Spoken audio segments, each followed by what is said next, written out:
Hola, bienvenidos. Os traigo hoy un nuevo relato de E.M. Ariza. ¿Y su título? ¿Es de verdad un placer tener hijos? Comenzamos la lectura. Dios existe. Probablemente, estimado lector, usted se estará preguntando cómo puedo llegar a esa conclusión sobre un tema en el que filósofos, teólogos y pensadores llevan siglos debatiendo y devanándose los sesos sin llegar a la conclusión definitiva. Pues sí, señor, me reafirmo en ella. Dios existe. Y usted me preguntará, ¿qué compleja y sofisticada reflexión le lleva a tan rotunda afirmación? Y yo le contesto, mirar por la ventana. Sencillamente, mirar por la ventana y ver un día tan perfecto como el de hoy. Una brisa suave y ligera, sol brillante pero templado, unos árboles meciéndose tiernamente. En otras palabras, lo que puede denominarse con justicia un día perfecto que invita a saborear la vida. Solo Dios ha podido crearlo.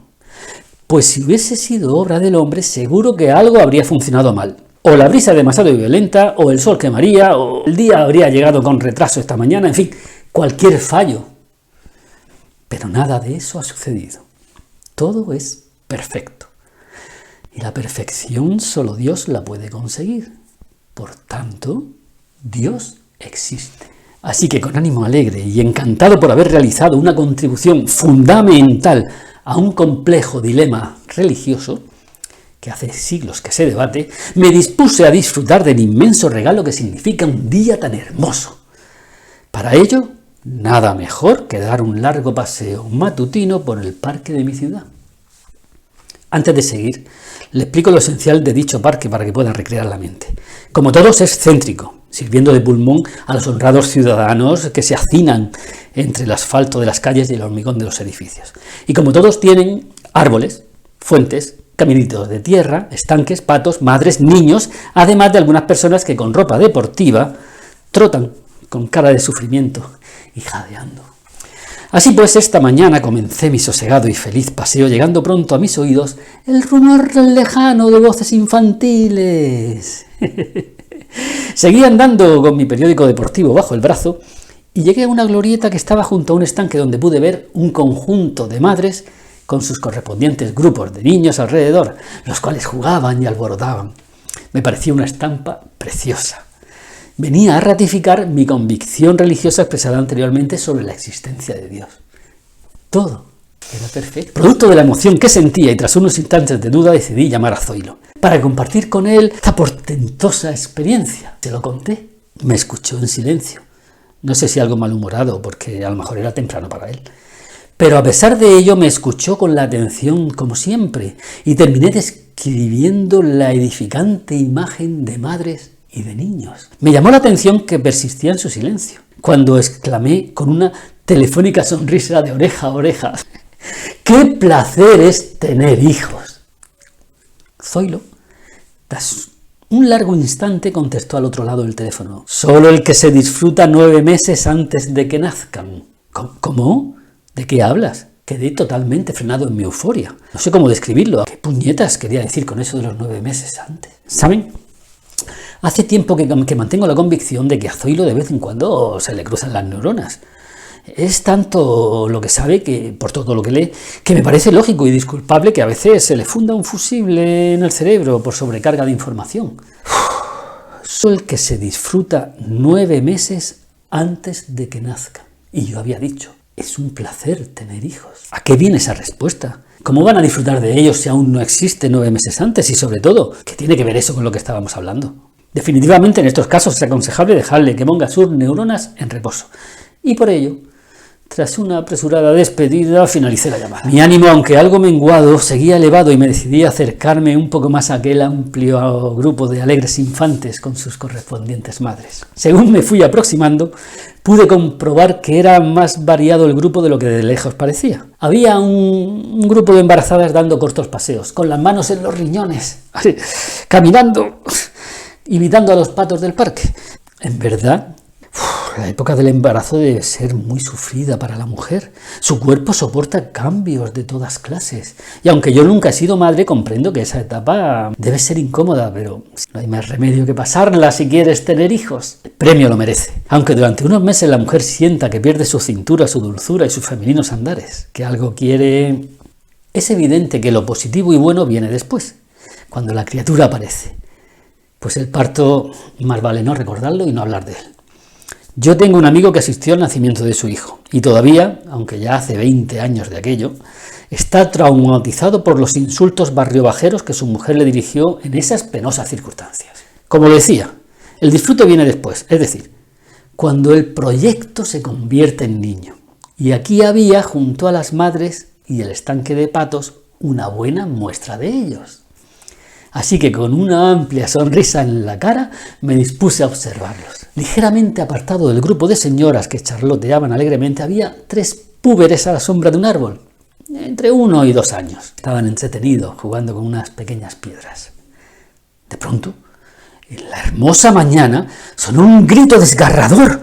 Busqué con la mirada a todos lados. ¿Qué tragedia era la que acontecía? Y él era la garganta que tenía tan altas facultades para producir esos alaridos. Y lo descubrí. Era una madre aullándole a uno de aquellos críos pequeños. A la distancia que yo me encontraba no pude ver a qué obedecía dicho grito de alarma. Por ello me acerqué un poco más y ya pude entender el drama cuando la señora que había chillado introdujo su dedo índice en la boca de uno de esos niños y extrajo una piedra. Como si hubiese tocado a zafarrancho, otras 5 señoras, supuestamente la madre de esos otros 2 y de otros que había por allí al lado, se lanzaron sobre los compañeros de juego del primero. Con una maestría inigualable repitieron la misma operación del dedo en la boca con idéntico resultado. Estaban llenas de piedrecitas. Una de las madres dio unos ligeros azotes al niño, mientras otra golpeaba suavemente la manita del suyo reflexionando sobre la improcedencia de su conducta. Tengo mis dudas de que el crío que berreaba llorando fuese demasiado sensible en estas circunstancias a los argumentos de la señora. Separé de allí la mirada y comencé a observar a otro grupo de niños, a 7 u 8 años. Jugaban con tranquilidad junto al estanque. Era evidente que a esa edad ya habían emprendido el largo camino de la maduración, no como los otros mocosos pequeños. Estos era otra cosa. Dedicaban toda su tranquila y silenciosa atención a algo que compartían, pero que con su cuerpo tapaban y no me era posible ver. Fuera lo que fuera, les mantenía unidos. De repente, como impulsados por un muelle, todos ellos se pusieron en pie al tiempo que de sus manos escapaba aterrorizado un pato, el cual salió disparado. Todo fue confusión, pato, niños, plumas que volaban, formando un cuadro de lo más ruidoso y dinámico. El pato, casi desnudo, porque según deduje el juego que habían tenido los niños consistía en arrancarle las plumas, emprendió la huida hacia el estanque. Miré a las madres que observaban la escena, entre risas, esperando que les llamaran la atención y oportunamente reflexionaran con ellos sobre la improcedencia del maltrato animal. Pero lo único que les oí decir, y sonriendo tiernamente, fue: «Ay, son niños como son». Solo una de ellas se levantó y se dirigió con expresión seria hacia los chicos. Pensé en un rato de optimismo. Menos mal que una madre al menos le reñirá. Pero estaba equivocado. Aquella, al llegar a la altura de los críos, gritando como si fuera imprescindible que todos los que paseaban por aquí la escucharan, chilló, y les chilló a uno en concreto: «¡Mira cómo te has puesto!». Pero del pobre pato ni hablar. No dijo absolutamente nada. Seguro que la madre de Jack el Destripador, cuando éste comenzó sus primeros experimentos sádicos, había dicho algo parecido a eso de: «Si no es más que un niño». Y después pasó lo que pasó. Tras esto, comencé a perder interés en el asunto materno-infantil y tomé asiento en uno de los bancos. Allí mismo, en la glorieta, pues la mañana invitaba a ello, y me dispuse a leer el periódico que hasta entonces había mantenido bajo el brazo. Y me fui a lo importante, a los titulares deportivos. Estaba yo concentrado en esos trascendentes noticias cuando un horripilante alarido de un agudo que hubiese roto algún cristal de existir por allí me sacó de mi ensimismamiento. Pensé, al tiempo que me ponía de pie de un salto, que algo gordo debería haber pasado, así que presté toda mi atención por si tenía que acudir en auxilio de alguien.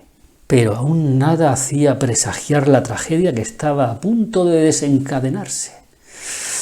Para simplificar la narración, me limitaré a describir lo sucedido y los graves hechos posteriores que acontecieron. Al parecer, 2 niños se peleaban entre ellos. Hasta aquí, todo normal. Uno había mordido al otro y ahora las madres disputaban entre ellas con el mismo nivel de razonabilidad de los niños.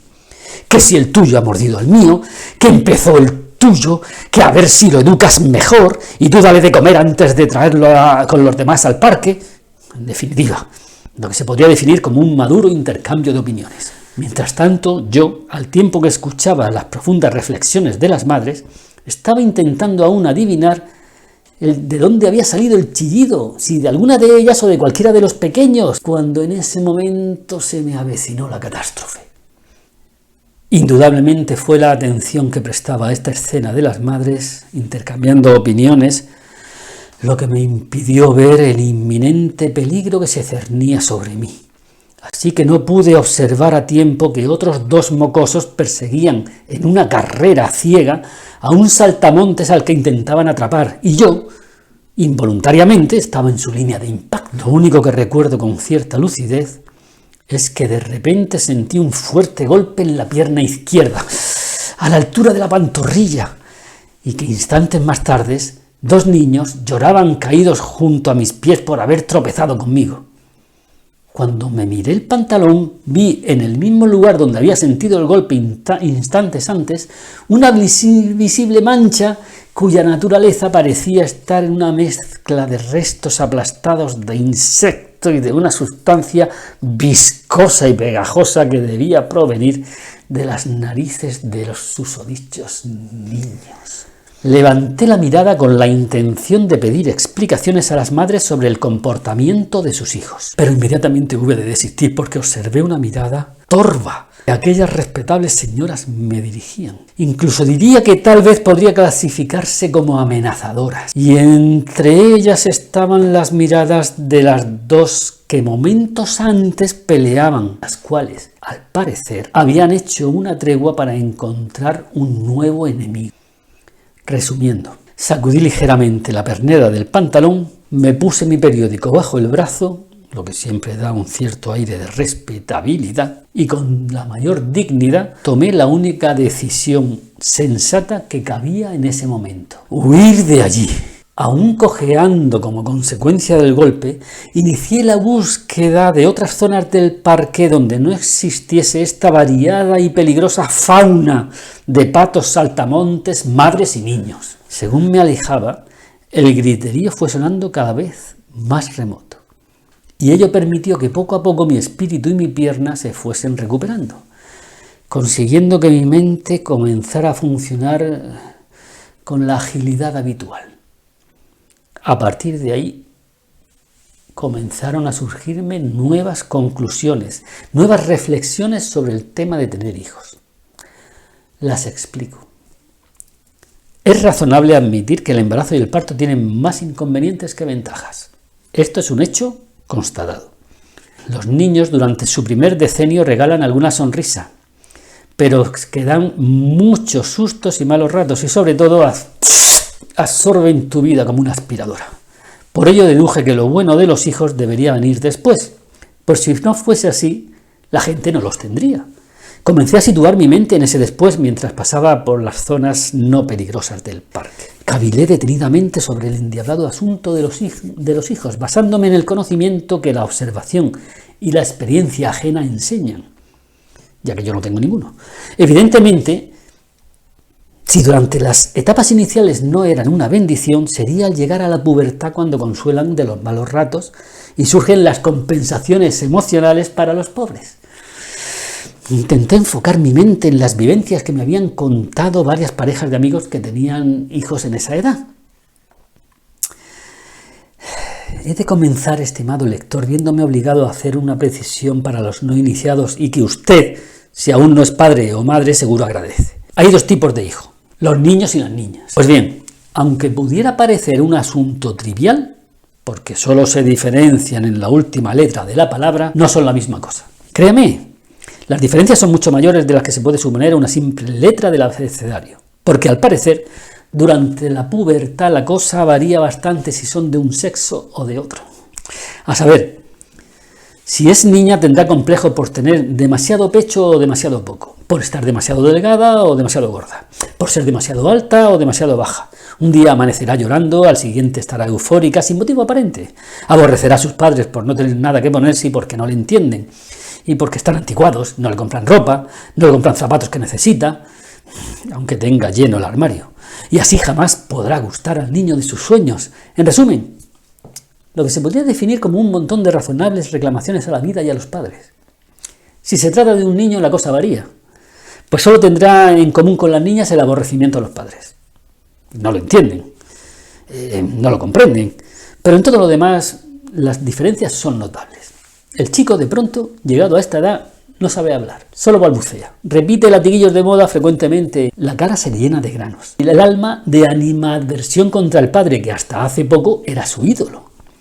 Percibiendo que es un obstáculo principal, es su intento de convertirse en hombre. Si no tiene el último videojuego o la última motocicleta, culpará a sus progenitores, pues por ello no podrá presumir delante de sus colegas que se han vuelto lo más importante de su vida. Diariamente se arreglará para intentar gustar a las niñas, pero presiente que no lo conseguirá sin esos artilugios imprescindibles. Y por supuesto, menos aún, sin la ayuda de las marcas de ropa. En fin, unas joyas. Todos estos análisis he de confesar que me estaban comenzando a tambalear en mis convicciones. Me fueron dejando cada vez más meditabundo y taciturno mientras continuaba mi paseo mañanero por el parque. Por esto decidí que había llegado el momento de intentar ser sincero conmigo mismo, como única forma de afrontar el dilema que comenzaba a quemarme. Así que con valentía me hice la pregunta clave. ¿Realmente es un placer tener hijos? Inicialmente me respondí a mí mismo con un silencio reflexivo, pero en ese trance me vino a la memoria una antigua conversación con Zoilo donde precisamente hablábamos de este tema. Él mantenía que no era una cuestión de placer, y yo que sí. Por un momento me pareció que mis razonamientos eran más consistentes que los suyos, sobre todo cuando con aire triunfal le dije: si no es un placer, ¿por qué casi todo el mundo los tiene? Era un argumento tan sólido que provocó una respuesta tan increíble como absurda. ¿Sabes lo que es un programa informático? Era una pregunta retórica y no necesita respuesta mía, desde luego. Todos los seres vivos estamos dirigidos por un programa informático genético que modela y dirige nuestros comportamientos. El único objetivo de ese programa es la permanencia de la especie, y ello nos impulsa a tener hijos, nos impulsa a que los queramos, para que, una vez cumplidas las funciones, envejezcan, mueran, dejando paso a la siguiente generación que hará lo mismo. Eso es todo. Son tareas programadas desde antes de nacer y destinadas al mantenimiento de la especie.